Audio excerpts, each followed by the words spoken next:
Hey guys, welcome back to the AR YouTube channel. और कल यानी कि 15 जनवरी 2023 नेपाल का एक सिटीजन पोखरा एयरपोर्ट के सामने अपने घर के छत में वीडियो बना रहा था। तभी उसे एक प्लेन दिखाई दिया और वो उस प्लेन को ही कैप्चर करने लगा। कुछ ही सेकंड्स में उन्होंने ये नोटिस किया कि ये प्लेन अचानक से नीचे गिरने लगा और फिर हुआ एक जोरदार धमाका। कैसे ये प्लेन बेकाबू होकर नीचे गिर गया, जानेंगे पूरी कहानी आज के इस वीडियो में। रविवार 15 जनवरी 2023 सुबह के 10 बजे त्रिभुवन इंटरनेशनल एयरपोर्ट काठमांडू यति एयरलाइन फ्लाइट 691 त्रिभुवन इंटरनेशनल एयरपोर्ट से उड़ान की तैयारी कर रहा था। प्लेन में 68 पैसेंजर्स और 4 क्रू मेंबर्स सवार हो गए। 68 पैसेंजर्स में से 5 इंडियंस भी थे, जिनमें से 4 दोस्त सोनू, अनिल, अभिषेक और विशाल हॉलीडे के टूर पर निकले हुए थे। वहीं संजय जायसवाल नाम का एक शख्स अपने भांजे की जन्म की खुशी में बहन के घर पोखरा जा रहे थे। इसके अलावा ज्यादातर लोग नेपाल से ही थे। धीरे धीरे प्लेन रनवे पर रन करते हुए टेक ऑफ के लिए निकल पड़ा। प्लेन को सीनियर कैप्टन मिस्टर कमल और लेडी को पायलट अंजू उड़ा रही थी। ये उनकी लास्ट फ्लाइट थी एज अ को पायलट। इसके बाद वो कैप्टन बनने वाली थी। बताया जा रहा है कि इनके हस्बैंड भी एक पायलट थे जो यति एयरलाइन में ही फ्लाइट उड़ाया करते थे। कुछ सालों पहले उनका प्लेन भी क्रैश हो गया और हादसे में उनके पति की भी मौत हो गई। मौसम बिल्कुल साफ था। ऊंचे ऊंचे पर्वतों के बीच से ये प्लेन मजे से उड़ता जा रहा था। इस प्लेन को करीब 1.5 घंटे उड़ान भर के पोखरा इंटरनेशनल एयरपोर्ट में लैंड करना था। ये पोखरा इंटरनेशनल एयरपोर्ट कहाँ है? ये है नेपाल में। अगर हम मैप में देखें तो यहाँ पर हमें 2 एयरपोर्ट देखने को मिल जाएगा। ये है पोखरा डोमेस्टिक एयरपोर्ट, यानी कि यहाँ पर सिर्फ लोकल प्लेन्स ही टेक ऑफ और लैंडिंग किया करते थे। 15 दिन पहले ही 1 जनवरी को नए साल के शुभ अवसर पर पोखरा डोमेस्टिक एयरपोर्ट को बंद करके 3 किलोमीटर दूर एक नए इंटरनेशनल एयरपोर्ट से रिप्लेस कर दिया गया और इस तरह से पोखरा डोमेस्टिक एयरपोर्ट पोखरा इंटरनेशनल एयरपोर्ट में बदल गया। फ्लाइट 691 को यहीं इसी एयरपोर्ट की रनवे नंबर 30 पर लैंड करना था। फ्लाइट 691 पोखरा एयरपोर्ट के एरिया में दाखिल हो गया।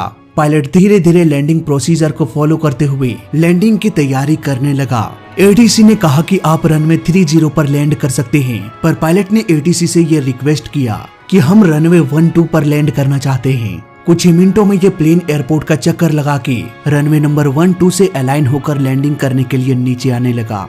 पैसेंजर्स को समझ में नहीं आ रहा था कि ये प्लेन लैंड करने के बजाय एयरपोर्ट का चक्कर क्यों लगा रहा है। उन्हीं 4 दोस्तों में से सोनू जायसवाल फेसबुक पर लाइव आ जाते हैं। फेसबुक पर लाइव देखने वाले किसी भी शख्स को ये पता नहीं था कि कुछ ही सेकंड्स में ये प्लेन क्रैश होने वाला है। छत के ऊपर से एक शख्स वीडियो बना रहा था। तभी अचानक से ये प्लेन लेफ्ट की ओर मुड़ गया और कुछ ही सेकंड्स में हुआ एक जोरदार धमाका। देखते ही देखते ये प्लेन आग की लपटों में घिर गया। ये प्लेन हादसा पुराने पोखरा एयरपोर्ट से 1 किलोमीटर के दायरे में हुआ। तुरंत ही स्थानीय निवासी आग बुझाने में लग गए, पर ये आग इतनी तेज थी कि घायल पैसेंजर्स प्लेन से बाहर निकलने में नाकामयाब रहे। इस हादसे में सभी 172 लोगों की जान चली गई। जिंदगी कब करवट बदल लेती है साला पता ही नहीं चलता। बस एक पल में ही सैकड़ों घरों में मातम छा गया। आखिर ये हादसा कैसे हुआ, इसकी छानबीन करने के लिए मैंने फ्लाइट रडार 24 की ओर रुख किया, पर इसके रडार में कुछ एरर थी। ये ठीक से रिकॉर्ड नहीं कर पाया। इतने में मुझे लोगों ने वो रिकॉर्डिंग सेंड किया जो किसी ने अपने घर के छत से बनाया था। इस रिकॉर्डिंग में हम देख सकते हैं कि ये प्लेन ऑलमोस्ट नीचे आ चुका है और लैंडिंग करने के लिए आगे बढ़ रहा है। फिर ये लेफ्ट की ओर रोल हो गया। इसके बाद ये क्रैश हो गया। यहाँ पर सबसे बड़ा सवाल यही आता है कि सब कुछ तो नॉर्मल चल रहा था, अचानक से ये प्लेन लेफ्ट की ओर रोल क्यों हो गया? दोस्तों, यहाँ पर इसकी एक पॉसिबिलिटी हो सकती है सिंगल इंजन फेलियर। प्लेन का दोनों इंजन प्लेन को आगे की ओर धकेलता है। ऐसे में अगर एक इंजन बंद हो जाए तब ऐसा होता है कि प्लेन को एक तरफा फोर्स का सामना करना पड़ता है और ये फोर्स प्लेन को रोल भी करा सकता है। एविएशन के लैंग्वेज में हम इसे VMC रोल कहते हैं। हो सकता है सिंगल इंजन फेलियर के कारण ये प्लेन लेफ्ट की ओर मुड़ गया, पर इसकी पॉसिबिलिटी मुझे बहुत कम लगती है, क्योंकि अचानक से इंजन फेलियर ठीक उसी समय हो जाए जब ये प्लेन लैंड कर रहा था। वेल, ये थोड़ा सा सुनने में ही अजीब लगता है। और अगर इंजन में पहले से ही प्रॉब्लम होती या इंजन में किसी तरह का आग या धुआं होता तो पायलट्स को पहले ही पता चल जाता और वो ATC को जरूर बताते कि हमारे एक इंजन में प्रॉब्लम है। और सबसे बड़ी बात यह कि अगर इंजन में कोई प्रॉब्लम होता तो प्लेन एयरपोर्ट का एक चक्कर लगाकर दूसरी ओर से लैंडिंग करने की कोशिश नहीं करता, प्लेन सीधे ही जाकर लैंड कर जाता। इसीलिए इसकी पॉसिबिलिटीज मुझे बहुत कम लगती है कि प्लेन में किसी तरह का इंजन फेलियर हुआ हो। एक वीडियो इंटरनेट में बहुत ही तेजी से वायरल हो रही है। ये दिखने में बिल्कुल ही यति एयरलाइन के जैसा है। इस प्लेन के एक इंजन में आग लग जाती है और ये ठीक उसी तरह से क्रैश होता है जैसा कि ये प्लेन क्रैश हुआ है। पर दोस्तों मैं यहाँ पर आपको बता दूं कि ये वीडियो फुटेज किसी और प्लेन का है। दरअसल ये रशियन मिलिट्री का प्लेन है और इसका मॉडल नंबर है ATR-42, जबकि यति एयरलाइन का मॉडल नंबर है ATR-72।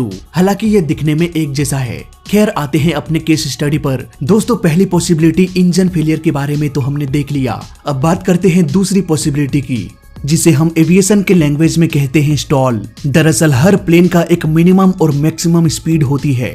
अगर वो प्लेन अपने मिनिमम स्पीड से कम या फिर अपने मैक्सिमम स्पीड को पार कर लेता है तो प्लेन स्टॉल कंडीशन में चला जाएगा और प्लेन को लिफ्ट मिलना बंद हो जाएगा। अगर प्लेन का स्पीड मिनिमम स्पीड से कम हो तो उसे हम स्लो स्पीड स्टॉल कहते हैं। अगर मैक्सिमम स्पीड से अधिक हो जाए तो उसे हम हाई स्पीड स्टॉल कहते हैं। मैंने इसे एक डिटेल्ड वीडियो में भी समझाया है, लिंक मिल जाएगा आपको डिस्क्रिप्शन में, अब चाहे तो चेकआउट कर सकते हैं। दोस्तों फ्लाइट 691 हो सकता है स्लो स्पीड स्टॉल में चला गया हो, क्योंकि प्लेन को लैंड कराते वक्त प्लेन के स्पीड को मिनिमम रखा जाता है। इस वीडियो क्लिप में हम साफ साफ देख सकते हैं, यहाँ पर ऐसा लग रहा है जैसे प्लेन का नोज जरूरत से अधिक ऊपर है। एंगल ऑफ अटैक काफी बढ़ चुका है। ऐसे केस में हवा बहुत ही तेजी से प्लेन से टकराती है और प्लेन में ढेर सारा ड्रैग क्रिएट होता है। ये ड्रैग प्लेन को और भी धीमा करने की कोशिश करने लगती है। यही वजह है कि प्लेन को लैंड कराते समय इसके नोज को अधिक ऊपर नहीं रखा जाता। यति एयरलाइन फ्लाइट 691 ATR-72 मॉडल का प्लेन था। ATR-72 का मिनिमम स्टॉल स्पीड लगभग 80 नॉट्स होता है। अगर प्लेन का स्पीड इससे कम हो जाए तो प्लेन को लिफ्ट मिलना बंद हो जाएगा। मुझे लगता है फ्लाइट 691 के साथ बिल्कुल ही ऐसा हुआ होगा, लेकिन स्टॉल कंडीशन में प्लेन को लिफ्ट मिलना बंद होता है, लेकिन ये प्लेन रोल नहीं करता। वीडियो क्लिप में हम साफ साफ देख सकते हैं कि ये प्लेन लेफ्ट की ओर रोल कर रहा है। आखिर इसकी मुड़ने की वजह क्या हो सकती है? दोस्तों इस वीडियो क्लिप के स्टार्टिंग में हम देख सकते हैं कि ये प्लेन एकदम सीधे सीधे लैंडिंग करने के लिए आ रहा था, तभी ये थोड़ा सा लेफ्ट की ओर मुड़ गया। वीडियो को आगे पीछे करके अगर हम देखते हैं तो हमें आसानी से ये दिख जाता है कि ये प्लेन बहुत ही थोड़े मात्रा में रोल हुआ था। पायलट्स इसे आसानी से कंट्रोल कर सकते थे। इवन पायलट को ट्रेनिंग भी दी जाती है कि कम स्पीड में अगर प्लेन रोल करने लग जाए तो ऐसे केस में पायलट्स को इसे काउंटर करने के लिए प्लेन को राइट की ओर रोल कराना पड़ता है ताकि ये सीधा हो जाए। ऐसा करने के लिए प्लेन में रडर होता है। पायलट आसानी से इस रडर पेडल का इस्तेमाल करके प्लेन के एक तरफे झुकाव को सही कर सकते थे, लेकिन ऐसा हुआ नहीं। शुरुआत में प्लेन थोड़ा सा रोल हुआ। हो सकता है यहाँ पर पायलट ने इसे कंट्रोल करने की कोशिश किया हो, लेकिन आगे के कुछ सेकंड्स में हम देख सकते हैं कि ये प्लेन सीधा होने के बजाय और भी तेजी से लेफ्ट की ओर झुकने लगा। दोस्तों इसकी एक वजह हो सकती है रॉन्ग इनपुट का इस्तेमाल करना। प्लेन में एलिरॉन्स होता है। ये एलिरॉन्स प्लेन को लेफ्ट राइट डायरेक्शन में रोल करा सकता है। अब आप कहेंगे कि भाई फ्लाइट 691 लेफ्ट की ओर रोल कर रहा था, तब रडर पेडल का यूज करके इसे कंट्रोल करना चाहिए, लेकिन प्लेन का एलिरॉन्स भी तो प्लेन को लेफ्ट राइट की ओर रोल करा सकता है, तो पायलट्स इसका यूज क्यों नहीं कर सकते? वेल दोस्तों आपका सोचना बिल्कुल सही है। इनफैक्ट मुझे भी ये लगता है कि पायलट ने रडर का यूज ना करके उन्होंने एलिरॉन्स का यूज किया होगा, जिससे ये प्लेन और भी तेजी से झुकता गया और फाइनली ये क्रैश हो गया। इसे हम एविएशन के लैंग्वेज में कहते हैं एलिरॉन रिवर्सल। मोस्ट प्रोबेबिलिटी ये हादसा इसी एलिरॉन रिवर्सल की वजह से हुआ होगा। इसे अगर एक सीक्वेंस में हम समझे तो आपको भी समझ में आ जाएगा। जैसा कि हम सभी जानते हैं कि लैंडिंग के वक्त प्लेन का स्पीड बहुत ही कम होता है। फ्लाइट 691 का भी स्पीड बहुत ही कम था।